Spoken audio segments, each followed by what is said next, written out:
De nombreux VE seraient touchés par le malus au poids d'ici 2025. Alors, quels sont-ils? Est-ce qu'il y a une liste?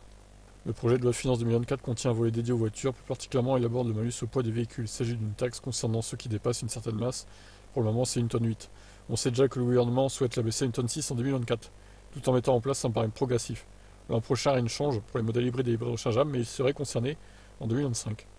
Le texte indique: pour le véhicule hybride électrique rechargeable de l'extérieur dont l'autonomie équivalente en mode tout électrique en ville est déterminée lors de la réception est supérieure à 50 km, la masse en ordre de marche fait l'objet d'un abattement de 200 kg, dans la limite de 15% de cette même masse.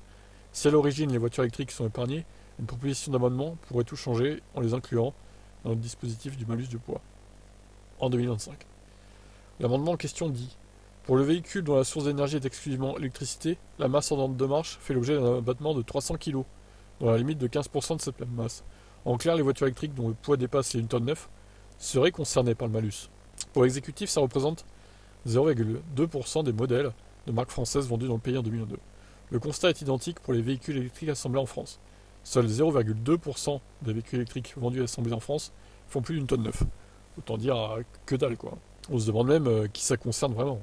Mais si les sénateurs expliquent que les voitures électriques produites en France en 2024 et 2025 sont exemptées, comme la future Renault R5 e-Tech, il n'empêche que de nombreux modèles se retrouveront taxés, surtout dans le segment haut de gamme, comme les modèles S, modèle Y et modèle X par exemple, mais aussi ID3 et ID7, ainsi que plusieurs autres marques comme Audi, Mercedes, BMW, Toyota, voire la Peugeot i3008, pas encore sortie. Ça fait plus de 50 voitures en tout. Pour l'instant, rien n'est acté. Le projet de loi de finances 2024 doit encore repasser devant l'Assemblée nationale où le texte peut être modifié. Ok, bon, bah écoutez, affaire à suivre. Que dire d'autre? On va attendre de voir. Je pense que ça pourrait aussi concerner modèle Y par exemple. Le modèle 3 non, a priori, mais modèle Y si, je pense. Surtout le long range, pour le coup. Qu'en pensez-vous? Est-ce que c'est mérité que les VE soient taxés?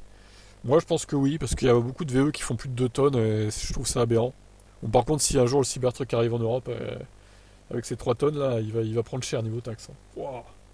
Allez, ciao.